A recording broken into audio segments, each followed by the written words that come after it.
eu acabo indo para essa área do arrependimento. Eu acredito que todos vocês aqui sabem que arrependimento é uma palavra que vem do grego, metanoia, significa mudar o procedimento, mudar a conduta, mudar a mente. E é sobre isso que eu irei falar, os componentes do arrependimento. O arrependimento é uma graça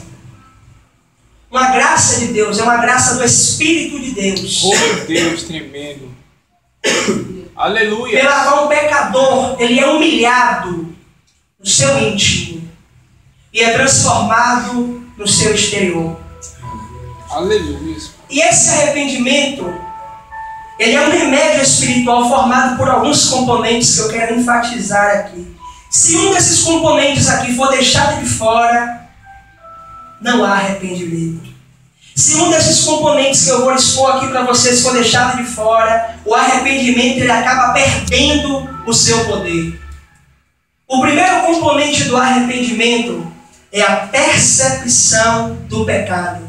Percepção é o efeito de perceber. A primeira parte desse remédio são olhos abertos.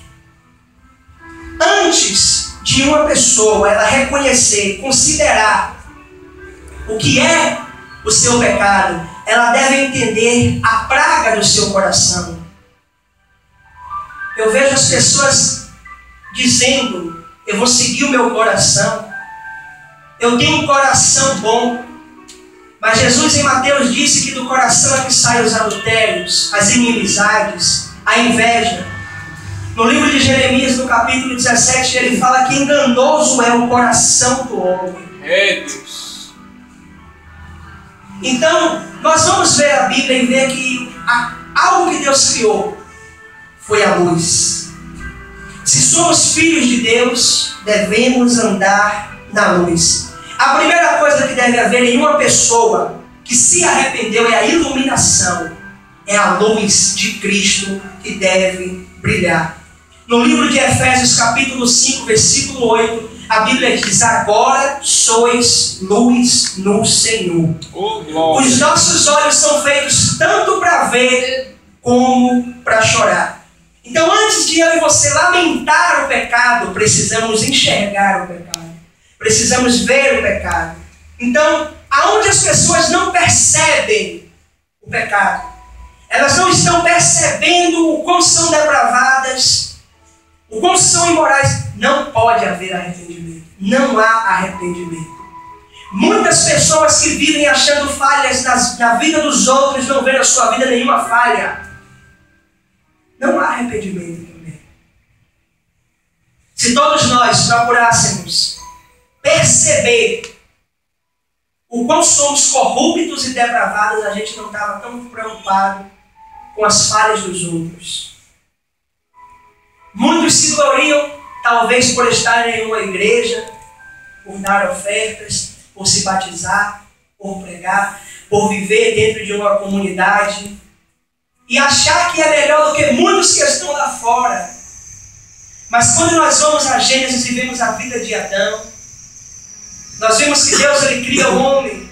E hoje eu estava na barbearia de meu pai, cortando o cabelo, o rapaz falando sobre o homem, a maldade, que o homem agora está mal, que o homem, eu disse, quase que eu falo a ele, não é de agora isso.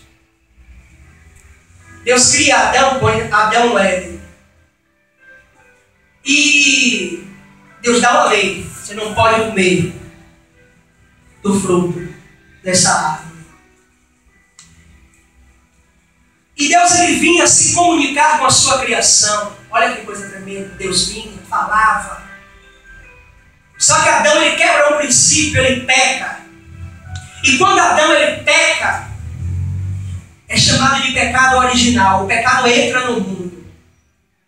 E aquele homem que tinha intimidade, se relacionava com Deus, aquele ser que era puro, santo, perfeito, sem pecado, porque foi assim que Adão foi criado. Ele agora não está mais sem pecado. Quando Deus vem se comunicar, ele vira as costas e vai se esconder. Ele sente culpa, ele sente vergonha. O pecado entrou. E no livro de Romanos, fala que pelo pecado de Adão, todos foram afetados. Em Romanos 3:23 diz: todos pecaram e destituídos estão da glória de Deus. É como se Deus estivesse pegando, se você ler Romanos capítulo 1, capítulo 2, fala o que é a vida do homem: inimizade, inveja. Como se o próprio Deus pegasse o coração do homem e tivesse expondo e dizendo aqui o que é o seu coração. Adão e depois dele, todos foram afetados de tal maneira que o homem e a mulher não sabem fazer nada a não ser praticar o mal. Você acha que você está aqui hoje porque você escolheu Deus, porque você é bom? Não. É porque Deus ele trouxe você. É porque Deus ele já tinha traçado um plano para a sua vida. Não foi na hora que você nasceu, não foi quando sua mãe veio ao mundo. A Bíblia diz em Efésios capítulo 1, versículo 4, que ele nos elegeu antes da fundação do mundo. Oh, glória a para Deus. que fôssemos santos e irrepreensíveis.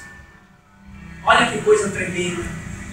Então, de tal maneira, o homem foi afetado pelo pecado que ele somente iria praticar o mal. Se Deus abandonar aí, vai todo mundo praticar o mal.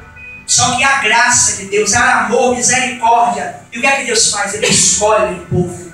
Ele separa o povo. Quantas pessoas estão morrendo, mas nós estamos aqui. Deus separou, Deus escolheu. Então nunca pense, eu sou melhor.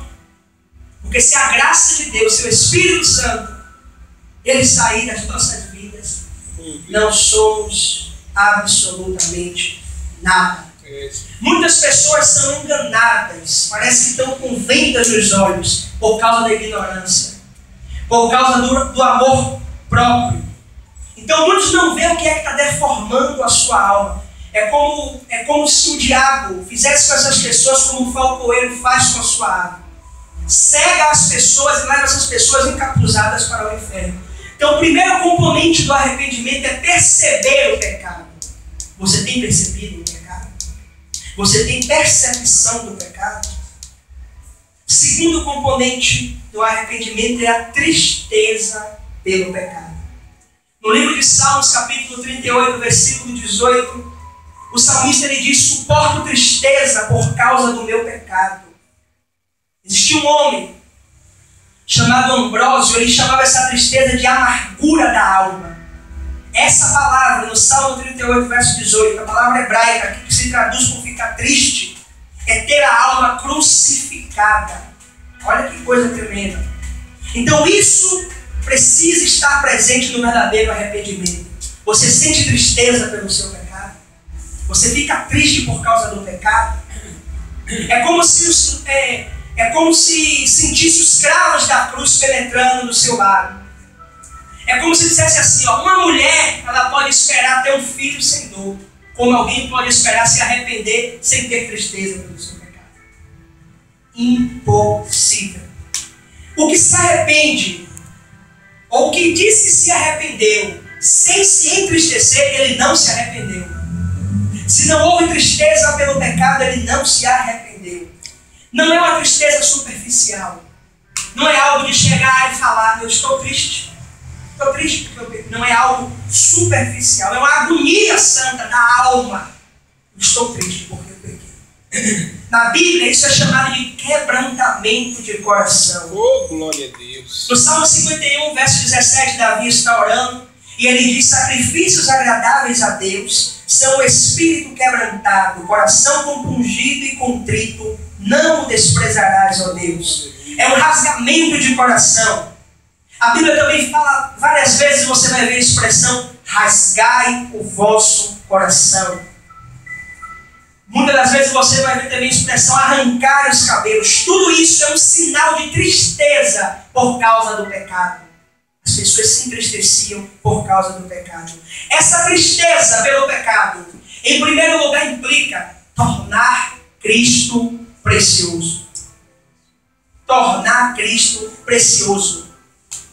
Antes de você estar em Cristo, olha como a sua alma era atribulada, mas quando Cristo te encontrou, João 14 dá a resposta: eu vos dou a paz que o mundo não pode dar. Aleluia! Então agora Cristo é de fato Cristo. Misericórdia é misericórdia. Então, enquanto o seu coração não estiver repleto de compulsão, de um pesar por ter praticado praticado mal, por entender que você é pecador, você não está pronto para o arrependimento. Quão bem-vindo é o cirurgião para o homem que sangra por suas feridas. Então esse arrependimento também implica repelir o pecado. Você sabe o que é repelir? Impedir que se aproxime. É você impedir que o pecado se aproxime, é você evitar contato com o pecado. É você não aceitar o pecado, é você não admitir o pecado, não concordar com o pecado, não ter harmonia com o pecado. Isso é você repelir o pecado, ser oposto ao pecado. Você está repelindo o pecado, sendo oposto, impedindo que o pecado se aproxime. E terceiro ponto implica preparar-se para receber firme consolo. No Salmo 126, versículo 5, a Bíblia diz que os que com lágrimas semeiam, com júbilo ceifarão. Oh, glória a Deus. O arrependimento ele rompe os alicerces do pecado. E logo em seguida, a nossa alma fica tranquila. Porém, como eu já disse aqui, nem toda tristeza evidencia o verdadeiro arrependimento. O que é tristeza pelo pecado? O que é se entristecer de piedoso? Eu vou falar algumas descrições aqui para você. Primeiro, a verdadeira tristeza espiritual é interior. É uma tristeza de coração. A tristeza dos hipócritas é como os fariseus que jejuavam e vinham querendo mostrar, desfiguram o rosto. Então, a tristeza deles é só ali, aparente, algo externo. Acabe, o arrependimento de Acabe foi uma exibição exterior. Rasgou as vestes, mas algo exterior. E não o espírito, não profundamente. A tristeza, segundo Deus, é como uma veia que sangra intensamente. Em Atos capítulo 2, versículo 37, a Bíblia diz que o apóstolo Pedro estava pregando. Ele prega um sermão cristocêntrico. Depois de ele pregar aquele sermão, o texto fala que aqueles homens compungiu-se-lhes o coração.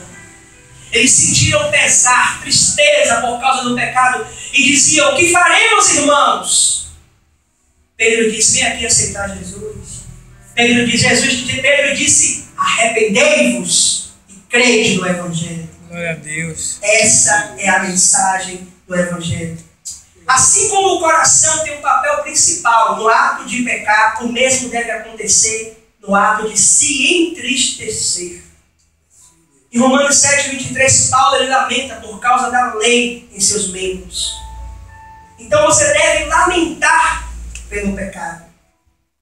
Você deve lamentar por isso. Um homem ímpio, ele pode se atribular por causa de algum escândalo. Alguém matou uma filha, estuprou, algo. Só que um verdadeiro convertido, ele lamenta pelos pecados do coração. Não é só por causa de um escândalo. Ele lamenta pelos pecados interiores, meus irmãos. Eu vou deixar essa parte aqui para o final, que eu já ia adiantar, mas arrependam-se, igreja. Essa tristeza também é evidenciada. De que maneira? A tristeza espiritual é sincera. E é aqui que muitos estão falando. A pessoa se entristece pelo que ela fez, pelo que ela cometeu, pela ofensa contra Deus e não pela punição. E não pela consequência. É uma tristeza sincera. Eu quebrei a lei de Deus, o amor de Deus, abusei da graça de Deus. Isso leva a alma dos pecadores às lágrimas. Uma pessoa pode ficar triste e não se arrepender. Ela está triste, mas não se arrepender. Um ladrão, ele fica triste quando a polícia pega ele. Mas ele não fica triste porque ele roubou. Ele fica triste porque vai sofrer a pena, vai ficar preso um certo tempo. Então, essa tristeza sincera é por causa da ofensa que tens cometido contra Deus. Quebrei a lei de Deus, pequei contra meu Deus. Mas se não houvesse uma consciência a ferir, um diabo para acusar, um inferno para servir de castigo, aí, meu amigo, muitos iriam desandar com tudo. Muitos ficam por quê? Porque tem consequências. E aí talvez quando peca diz, a consequência. Aí pensa na consequência, na punição. E não no ato que cometeu. E não no pecado que cometeu contra Deus. Temos que ficar tristes por causa da ofensa praticada contra o nosso Deus. Igreja de Jesus Cristo, que a gente não ofenda o bom Deus. Que a gente não entristeça o Consolador. Isso tem que partir no nosso coração. A tristeza espiritual é uma grande tristeza. Vem de dentro. E é permanente. Não são apenas algumas lágrimas derramadas. Vem a um culto, ouve um sermão, ouve um louvor, derrama lágrimas. Naquele momento, naquela ocasião. Oh, Deus. Muitos ao ouvir sermão derrama lágrimas, mas é como a chuva de abril logo acaba.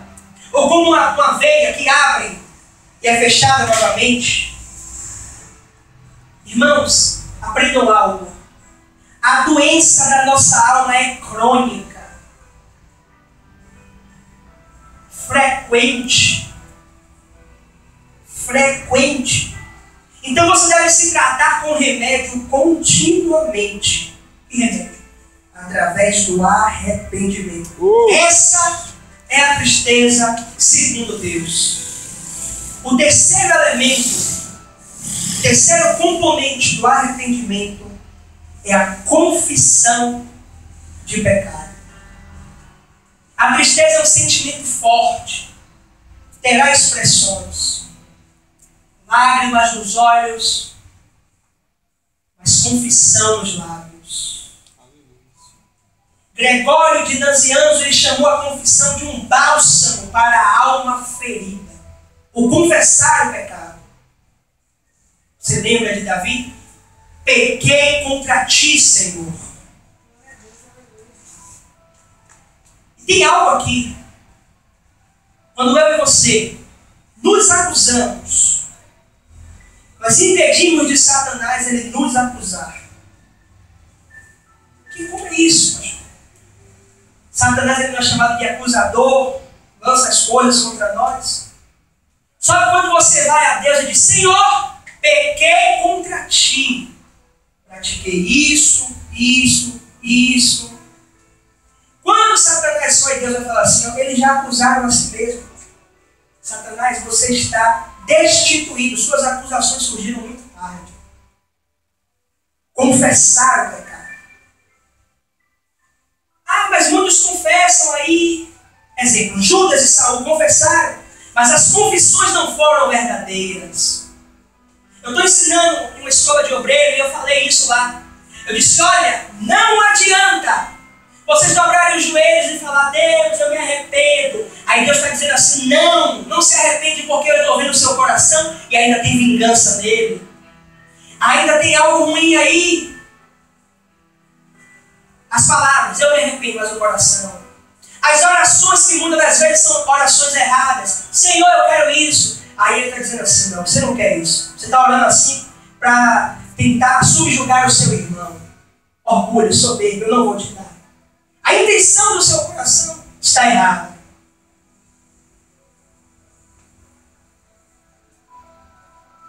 Para que essa confissão de pecado seja correta, genuína, existem algumas qualificações que precisam estar presentes. Quais são elas? Primeiro, a confissão tem que ser espontânea. Como é espontânea? Voluntária, sem intervenção humana. Vamos supor um homem sob tortura. Ele vai confessar muitas das vezes. Mas ali alguém está forçando. Torturando ele para poder ele confessar, para poder ele falar. Então, quando apenas uma faísca da ira de Deus atinge os ímpios, pronto. Eles estão na beira da morte, eles se prostram em confissão. Só que a verdadeira confissão vem de dentro, flui dos lábios. Aleluia. Como a mirra que jorra da árvore ou o mel da colmeia, espontaneamente. Glória a Deus. A confissão tem que ocorrer também com contrição. Seu coração precisa ressentir profundamente o pecado. íntimo.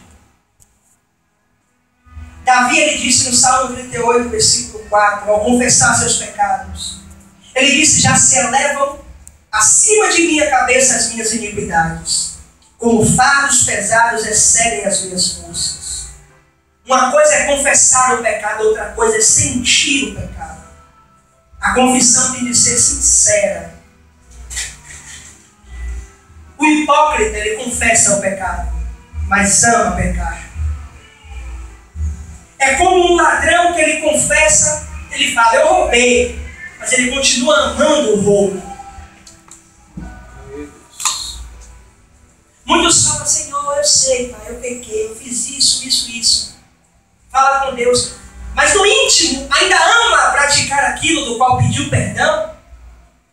Meus irmãos, quem somos nós para surpreender Deus ou tentar enganar Deus? Deus é soberano, onisciente, tem todo o conhecimento, toda a ciência, passado, presente e futuro. Ele sabe todas as coisas. Glória a Deus. Poderemos lançar palavras ao vento, mas Ele está vendo o nosso coração. Um verdadeiro cristão é mais honesto. O coração de um genuíno cristão anda em harmonia com a sua língua. Ele é convencido daqueles pecados que ele confessa e detesta esses pecados. E na confissão verdadeira, ele também especifica o pecado. O ímpio, ele reconhece que é um pecador como qualquer outro. Confessa o pecado de maneira geral. Só que um verdadeiro convertido, ele confessa especificamente. É como uma pessoa que vai ao médico e diz: doutor, estou com dor de cabeça, levei um tiro no braço, estou com dor de barriga. Ele especifica. Ele diz: ó, é isso, a ferida é essa. Então nós precisamos confessar os nossos pecados com lágrimas. Senhor, pequei contra ti, assim. E uma pessoa verdadeiramente convertida, ela vai confessar o pecado na sua fonte.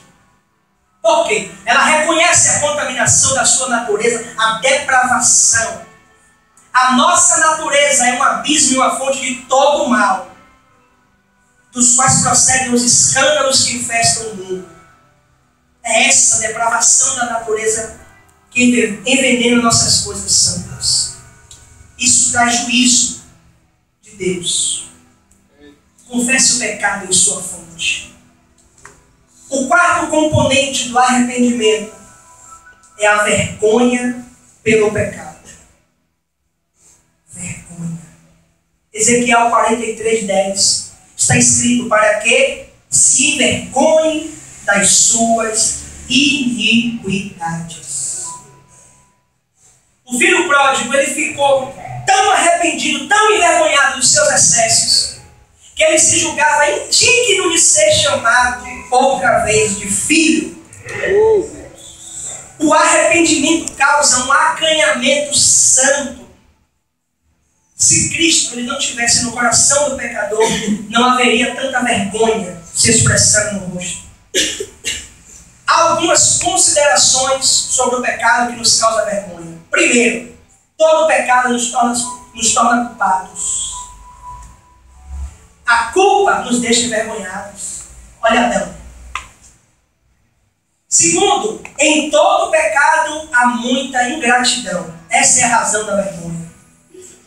Ingratidão. Abusar da bondade de Deus, como isso nos envergonha. Ingratidão é um pecado tão grave, tão grave. Terceiro, o pecado, ele mostra o que somos. Isso nos causa vergonha. O pecado, ele nos rouba as vestes de santidade. Nos deixa destituídos de pureza, deformados aos olhos de Deus. E isso também nos envergonha. Quarto ponto. Muitos falam: Pilatos, Anás, Caifás, o povo gritou, crucificam. Mas o quarto ponto: nossos pecados expuseram Cristo à vergonha. Foram os nossos pecados que mataram Jesus na cruz do Calvário. Não iremos nos envergonhar dos pecados? Quinto ponto: aquilo que nos deixa envergonhados é o fato de que o pecado que nós cometemos são piores do que os pecados dos incrédulos. Por quê, pastor? Nós agimos contra a luz que possuímos. Agimos contra a luz que possuímos. E por último, nossos pecados são piores do que os pecados dos demônios. Como é isso, pastor? Os demônios nunca pecaram contra o sangue de Cristo. Jesus, ele não morreu por eles, mas foi por causa dos nossos pecados. Com certeza, se sobrepujamos o pecado dos demônios, isso tem que nos causar muita vergonha. É, Deus. Muita vergonha. O quinto componente do arrependimento é o ódio pelo pecado. Os eruditos, eles distinguem dois tipos de ódio. O ódio das iniquidades e o ódio da inimizade. Primeiramente é um ódio, a abominação das iniquidades. Ezequiel 36:31 diz: tereis nojo de vós mesmos, por causa das vossas iniquidades e das vossas abominações. Um cristão arrependido, verdadeiramente arrependido, é alguém que detesta o pecado, odeia o pecado. Ela detesta o pecado. Detesta. Você não pode vir aqui, levantar a mão, sempre louva, chegar aqui e falar: Senhor, eu te adoro, eu amo o Senhor Jesus Cristo, se você não odeia o pecado. Não há essa possibilidade. Não há, em hipótese alguma. Não há. Não há. Nunca você vai anelar pelo céu. Nunca você vai desejar o céu enquanto você não detestar o pecado. Nunca. Detestar o pecado. Em segundo, há um ódio da inimizade. O ódio da inimizade. Como é que você constata ali que houve arrependimento? Não há um sinal melhor do que a antipatia para com o pecado. O arrependimento correto começa no amor a Deus e termina no ódio ao pecado. Glória a Deus, Jesus. Eu odeio o pecado. Será que você pode falar que você odeia o pecado? Todos nós estamos aqui. Como podemos discernir isso? O verdadeiro ódio para com o pecado. Primeiro, quando a pessoa se mantém determinada contra o pecado. A língua, ela lamenta amargamente o pecado, o coração odeia. É um ódio mortal, irmão, contra o pecado. Como muitos falam, né, que vem sapatinho de lã, que o pecado chega ali, você deve odiar, você deve detestar. Um verdadeiro, um salvo, um genuíno, ele sente. O pecado é algo repugnante, ele não aceita, não se envolverá nele. Pastor, o senhor está pregando a impecabilidade e perfeição? Não.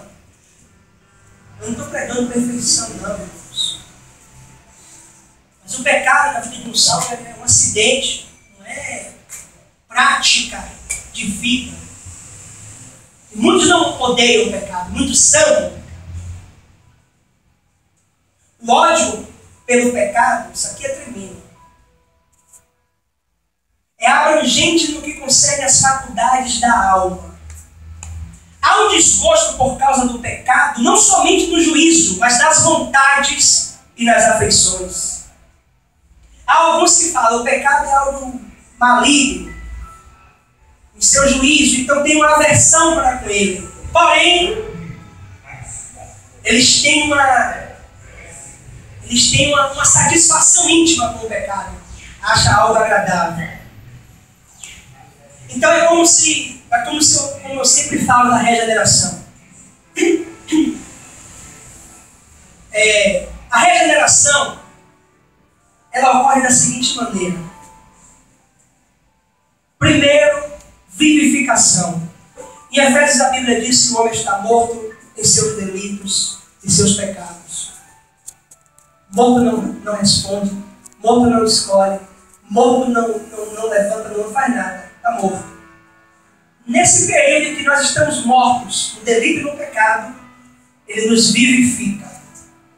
Quando Ele nos vivifica, nós iremos ouvir a mensagem do Evangelho. Aí é o segundo ponto. Arrependemos, cremos e quarto, somos justificados. Mas você pode identificar um cristão regenerado e um que não é regenerado. O que eu creio é que uma pessoa, se ela não for regenerada, ela não vai entrar no céu em hipótese alguma. Hipótese alguma. Muitas das vezes, alguns irmãos perguntam para mim, pastor, o senhor é calvinista, mas o arminiano fala, ó, o que eu acredito que vai entrar no céu não é ser arminiano, ser calvinista, é ser regenerado. O que é ser regenerado? Muitas pessoas saem do ambiente em que viviam e entram na igreja. E na igreja ela vai ter toda a orientação diferente da que ela tinha, quer dizer, em algumas igrejas. E aí o pastor vai dizer, vai orar, vai ler a Bíblia, saia desse pecado, pare de fumar, mas vai pregar o Evangelho, vai falar. E essa pessoa vai deixar de fazer tudo o que fazia. De fumar, de beber, de praticar tudo o que praticava. E agora o que é que ela vai fazer? Orar, ler a Bíblia, estar nos cultos. Mas isso não significa que ela foi regenerada. Por quê? Como é que eu sei que eu sou regenerado? Eu vou lhe dizer como é que você sabe se você não é. Talvez você vá para todos os cultos. Você está orando porque o pastor disse que você tem que orar. Você está lendo a Bíblia porque o pastor está pregando, leia a Bíblia. Você está louvando porque o pastor disse, louve. Mas você detesta aquilo. Você não gosta de orar, você não gosta de ler a Bíblia. E tudo o que você fazia, cigarro, bebida, você deixou. Mas lá no fundo do seu coração, você ainda quer praticar. Você ainda quer beber, você ainda quer fumar, você ainda quer fazer tudo o que fazia outrora. Essa é a maior marca de alguém não regenerado. O regenerado, ele vai olhar para tudo o que ele praticava e ele vai dizer, eu odeio, eu detesto esse pecado nojento contra o meu Deus. Por quê? Porque Ele me regenerou e eu tenho sede, eu tenho fome de justiça. A maior necessidade da igreja atual é de regenerados, salvos. Aleluia. Então é isso que eu estou falando aqui, é sobre o ódio com o pecado. Muitos falam, eu não vou praticar porque senão eu vou para o inferno ali, por causa da consequência. Mas não está se importando de estar ferindo a santidade de Deus. De estar pecando contra o próprio Deus. Ele deixa de pecar com medo da consequência. Não é porque, poxa, meu Deus, eu pequei contra o Senhor, eu pequei contra Deus. Não, ele está lá, eu pequei, Deus vai fazer o que comigo? Então, o ódio pelo pecado, ele tem que estar presente em todas as faculdades da alma. Aquele que odeia o pecado, odeia todos os pecados. Alguns hipócritas, eles odeiam alguns pecados que mancham a sua reputação. O verdadeiro convertido odeia todos os pecados. Todos os pecados. Paulo odiava as obras do pecado. Romanos 7, 23. O pecado, ele deixa uma mancha na alma, irmãos. Uma pessoa regenerada odeia o pecado. Ele odeia essa serpente não somente por causa da picada, mas também por causa do seu veneno. Abomina o pecado não somente por causa do inferno, mas como o próprio inferno. O ódio pelo pecado é implacável. Implacável. Onde há verdadeiro ódio pelo pecado, nos opomos ao pecado em nós mesmos e nos outros. A igreja de Éfeso não podia suportar aqueles que eram maus. Paulo repreendeu a Pedro arduamente por causa da sua dissimulação embora ele fosse também um apóstolo. Cristo expulsou os cambistas do templo. Ele não tolerou que o templo sofresse uma mudança. Neemias repreendeu os nobres por sua usura. O Salmo 101, verso 7 diz: não há de ficar em minha casa o que usa de fraude. Então aquele que não odeia o pecado, não tem antipatia com o pecado, não conhece o arrependimento. É Deus. Arrependimento. Foi a mensagem de Jesus. Foi a mensagem de João Batista. E foi a mensagem de Pedro. Aí você pode falar: pastor, dos 5 que você falou aí, acho que eu não estou em nenhum. Meus irmãos, tomara que você esteja nos 5. Porque sem um componente desse aqui que eu falei, não há arrependimento. Quão distante muitos estão do arrependimento.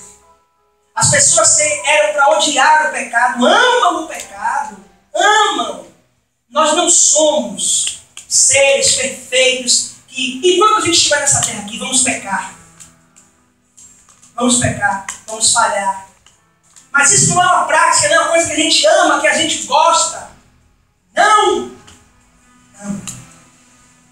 Para os salvos, para os santos em Cristo, o pecado é um espinho nos olhos. Para os ímpios, é uma coroa na cabeça. Muitos têm se gloriado no pecado. E vou lhe dizer mais: amar o pecado é pior do que praticar.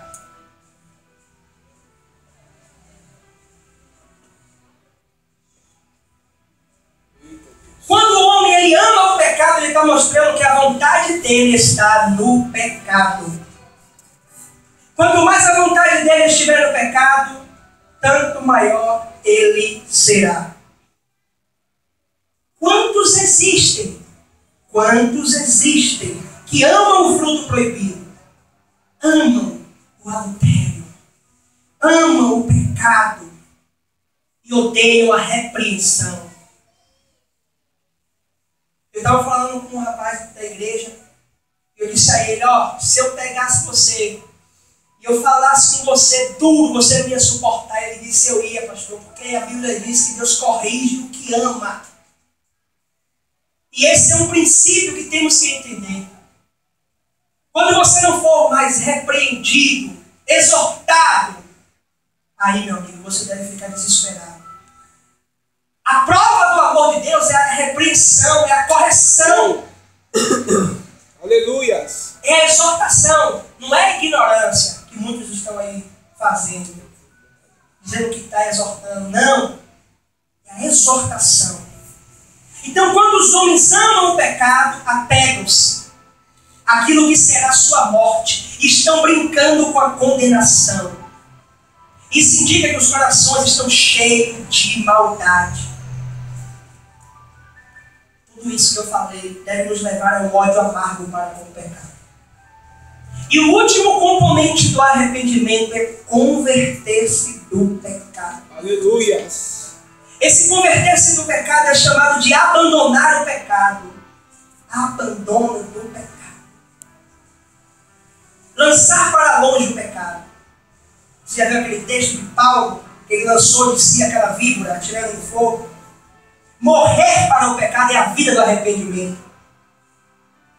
No mesmo dia que o crente ele se converte do pecado, ele deve se regozijar com um gozo eterno.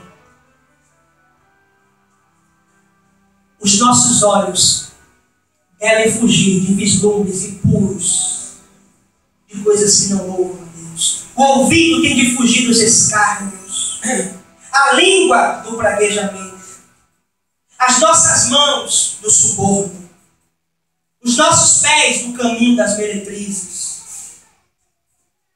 e a alma do amor à impiedade. Esse converter-se do pecado implica em uma mudança notável. Isso é tão visível que os outros vão perceber.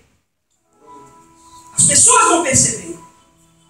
Por isso que em Efésios capítulo 5, versículo 8, é chamado de uma mudança das trevas para a luz. Paulo depois de ter recebido a visão celestial, ele ficou tão diferente que todos admiraram a mudança.